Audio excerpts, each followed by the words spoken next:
Hello everyone and welcome back to the VCO Esports Studio.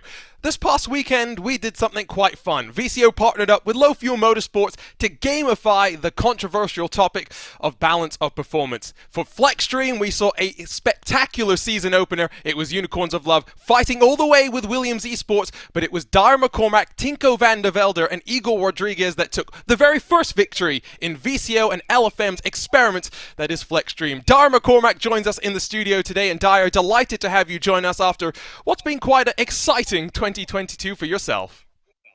Yeah, it's been an incredible year racing with Williams and my good teammates Tinko and Igor.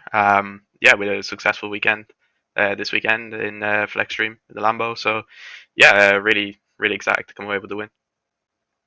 Let's talk a little bit about your past, because of course this past week you re-signed with Williams Esports for another year, but so many sim racing drivers have such interesting journeys. How did you get started on your rise up through the virtual world? How I got started in Forza Motorsport actually in 2018 roughly. I started taking it serious towards the end of 2018 and 2019. I did some big endurances with a few different teams, a few different esports teams. So yeah, I just kind of branched out from there. And then towards the end of 2019, I started doing Forza Racing Championship, which is a big championship with big teams like Williams.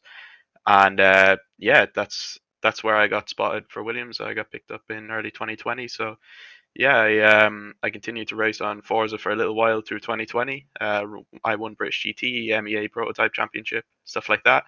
And yeah, I branched into ACC into 2021 mainly, doing SRO Sprint and a couple of sim grid competitions, VCO as well actually. And yeah, this year was my biggest year by far. Like definitely with SRO and VCO, SimGrid, multiple different championships. I came P2 in SRO Sprint. So yeah, really successful year this year. When you look back on your time in Forza, I kind of want to dive into that, because I think a lot of people might think, oh, it's a console game, there's not much you can carry forward, but there's a lot of things you can carry forward just in terms of racecraft. Were you a wheel player or a controller player? Because I remember talking with a top-level Forza player in the past who said Forza is maybe the best game to play with a controller. Yes, for sure. I was actually a controller player as well. It was only ACC when I moved over to a wheel, a full rig, like I have now. So yeah, started out on a Logitech and stuff like that. So yeah, it was really cool. But yeah, I did play on a controller. That's just the way to go for Forza, really. I mean, even in the sim world, sometimes there's stories about Max Verstappen from Formula One weekends playing iRacing with a controller and his Redline teammates. How much can you carry forward then in terms of controller to a wheel? Because, of course, that's a transition that probably only happened at the end of 2020 or the start of 2021 for yourself. Yeah, I mean it's it's really difficult initially trying to do what you do with your fingers with your feet instead for the throttle and braking. But yeah, I mean that's like the biggest thing is to learn the braking and try and put it through your feet rather than just your fingers. So it was a tough transition initially for sure, but once I got used to it, it just everything was just natural. I just kind of went with it. Forza, you learn the basics, you learn how the game, you learn how driving and racing works. You learn basic physics and stuff like that. So yeah, it was a really good way to learn for me, and yeah, I mean, I actually transferred over surprisingly well. I know a lot of Forza guys that transferred over really well, like prime example Charlie Crossland, Sean Arnold, uh, Fabian Piffet. Like we see all these guys in these big competitions, and yeah, I think we all transferred over quite well. You talk about trying to figure out, things that you're doing with your hands now with your feet. How much of a motorsports fan were you coming into your sim racing journey? Because I think that's maybe one thing that some people may be surprised that top level sim drivers don't always have a passion for motorsports growing up. Surprisingly, well, sorry, unsurprisingly, I did have a huge passion for motorsports. I've been really big into cars my entire life. Me and my dad have been watching F1 since I was, I don't know, probably not even one. So, yeah, I mean, I've always loved motorsport. I've always loved F1. I've watched GT. Yeah, anything you can imagine. There's a racetrack 15 minutes away from me, so I spent a lot of my childhood in and out of there. So, yeah, I mean, I love cars. I love everything about them. So let's talk a little bit about these last 2 years very quickly. Then you talked about your second place in the SRO's Sprint Championship. But I kind of want to talk about something I think that this year has become a lot more prevalent for you, which is flying out to a real racetrack to coach real racing drivers how to go fast in the sim world. What's that been like for you, partnering up, of course, with Mercedes, with Williams, and some of the real life drivers behind the scenes at SRO? Well, no, that's that's a really good question. I absolutely loved it. So we would fly out to, say Paul Ricard as an example. That was the first one I flew out to help Raffaele Marciello and Tommaso Mosca for Agoda's ASB Mercedes. Yeah, so basically we provide the setup, we provide just overall support, teach them the lines that we would use, the braking points, the different gears, because everything works a little bit differently in the sim. So we have to teach them some things, and of course we can learn some things from them. So it's beneficial for everybody. But yeah, we came away with the Pro Championship for Danny Ucadella and Raffaele Marciello and Jules Gunon. So yeah, that was great. What's the one thing that surprises you that real world drivers are able to get up to speed most quickly within the sim world? Because you say there are all those differences, but of course there are some things that surely they're able to carry forward immediately. I think the main thing would be their tire wear and how they brake. They just get it immediately. Like it's incredible. Like you just see them brake and they just do it perfectly. Like the trail brake just perfectly into the corner. You're like, how? I'm sitting there like, how can they do this?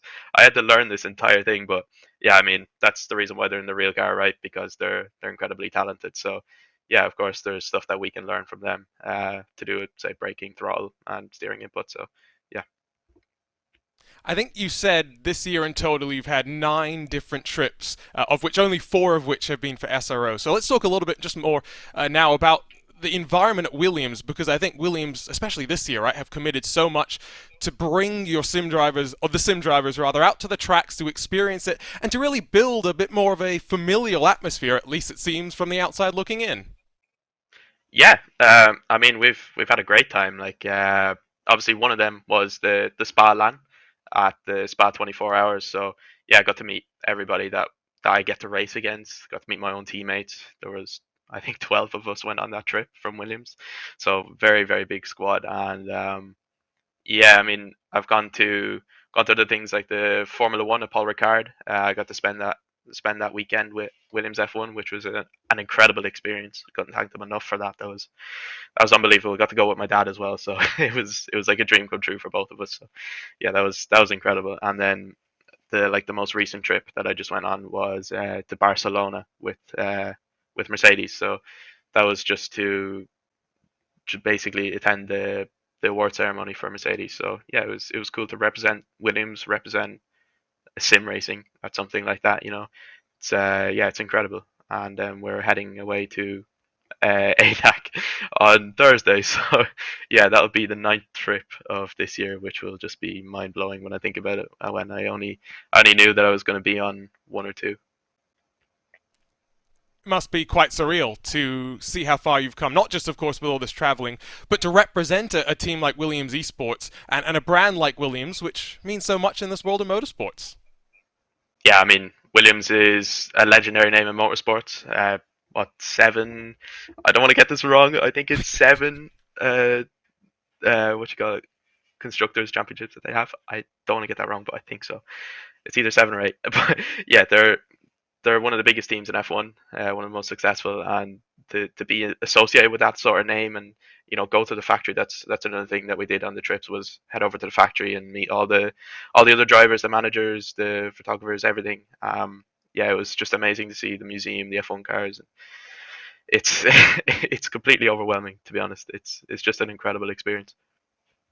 And this year, it's not just been about you representing Williams Esports, but as an Irishman, I'm sure it must come with some pride to you to be able to represent Munster Rugby as well in this world of sim racing. Talk to us about how that came about and how special that must be with some special colours on your cars.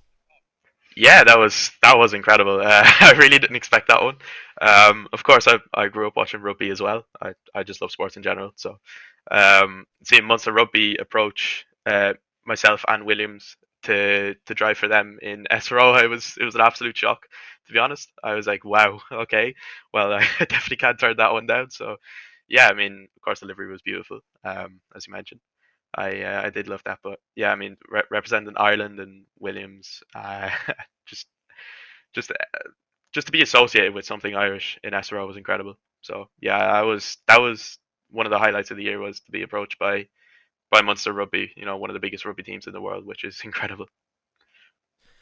I do want to talk a little bit about this past Saturday and the FLExTREME opening round, 9 hours at the Circuit of the Americas. Of course, BOP is always going to be a controversial topic. I point at Gregor Schill, who, fresh off winning the SRO ROG Invitational, swore on stage in his post-race victory interview with the Spa 24 Hours still 2 weeks away. When it comes to your perspective, though, in this BOP budget that we have with FLExTREME, free choice of cars and popularity ballast that then gets added depending on how many teams and drivers pick each of the manufacturers. How much of a different sort of a proposition was it for you and the team trying to work through the draft show to settle on the Lamborghini? I think we kind of evaluated the cars before, and I had been testing the Lamborghini recently anyway, just for a few different things, and I really really enjoyed it. I thought it would be a great choice for the team. So yeah, we kind of discussed over it, and it was between the Honda and the Lamborghini in the end. Especially when we saw the BOP come out, we were like, yeah, it's a great budget for the Lamborghini. We just need to hope not many people pick it, and yeah, I mean, only 3 teams picked it, I think. So yeah, that was amazing. And then the whole BOP idea is really good. I think it's a great idea. I think Neil's hit the nail on the head with how it's been organized, how it's been distributed. I think it's really really well done in my opinion.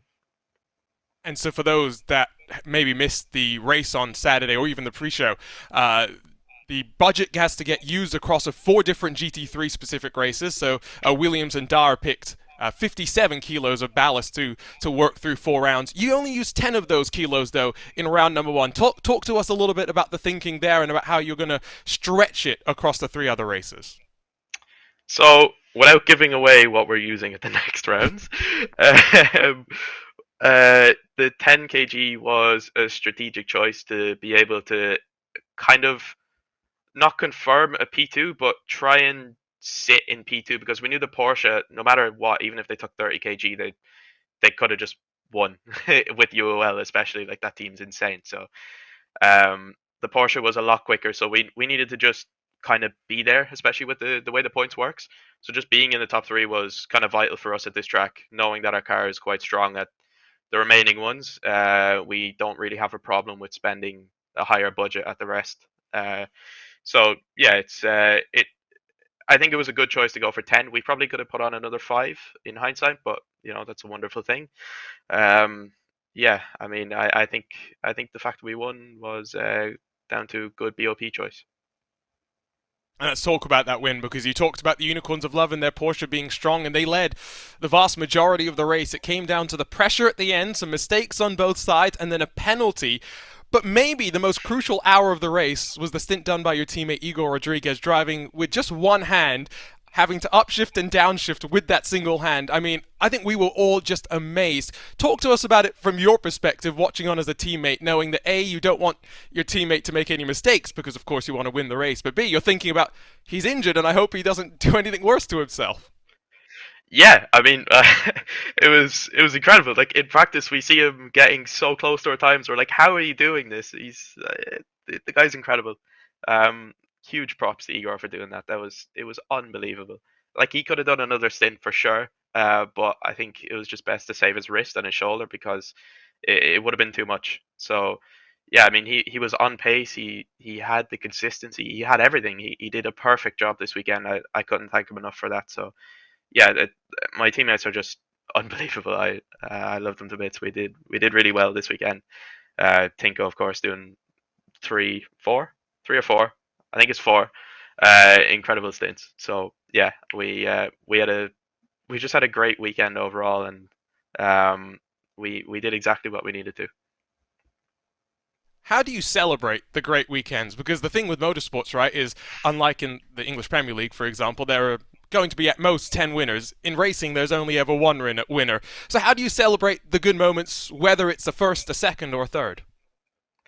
To be honest, we just kind of go back to the VC, our private VC, and then we just chat about what happened and chat about how good we just done and like how we can try and do this again. Not not lose the streak, which we seem to have a habit of doing, unfortunately, this year. But we can. I think looking forward to next year, we can hope to continue some streaks of winning. But yeah, it's just kind of you just chill with the guys and you just have a good time after. Just talk about anything, just talk about life. So yeah, just a bit of fun. I think you set us up perfectly to talk more about next year. Of course, what was it, 4 days ago you announced that you've extended your contract at Williams for another year, and you must be very excited about what 2023 holds in store for you and the team. Yeah, I can't wait. I mean, Williams is, in my opinion, simply the best team out there. There's nothing that comes close. So yeah, I mean, I've re-signed for Williams for 2023 and onwards. So yeah, it's cool. I I can't wait to see what happens next year and where the team goes. Another year of competition, but another year as well of working on setups at Hymo Setups. Talk to us a little bit about that, especially for someone like you that's crossed over relatively recently into the quote-unquote sim racing world from the world of Forza. What's the process like been for you as you develop your understanding of the car and how to make it go faster?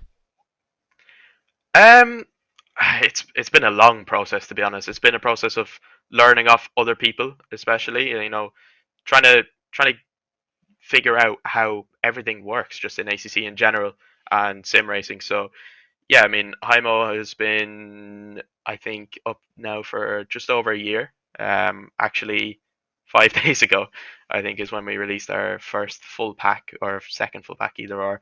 So yeah, it's only been over a year. I do it with my friend Charlie Crossland. He's yeah, a really good friend of mine. Came over from Forza as well, like I said earlier, and yeah, I mean, it's been really successful, especially this year. Yeah, it's just a great way to, how would I say, it's a great way to try and I don't know how to put it. It's like it's a great way to try and live off of sim racing, is to have racing and then have something else in the background that you like to work on. Before we wrap things up, let's dive into maybe some of our Twitch questions. I saw one asking, what driver, both in the sim and the real world, do you look up to as a driver? Oh, in the sim, I mean, if I go back to Forza, it would probably be a guy called Lage. I mean, he was simply the best on Forza. The guy was the 5 times champion, so I used to look up to him and try and learn off him. Yeah, I mean, it's insane. But in real life, probably Felipe Massa. I grew up watching him and loving him, so he was always the person I supported in Formula One at the time when he was driving for Ferrari, especially, and Williams. So yeah, he was definitely my idol when I was younger, for sure. And to finish things off, my producer Mike Yao wanted me to throw you straight under the bus. It was 9 constructors titles and 7 drivers titles for the team at Williams Esports. So yes, you're going to get a message maybe from your manager saying you got to read up on that history a little bit more. Thanks for joining us, Dáire. Of course, plenty more racing still to come in FLExTREME in 2022, and of course, you're building for another year of competition, and we cannot wait to see what's in store for you. Thank you.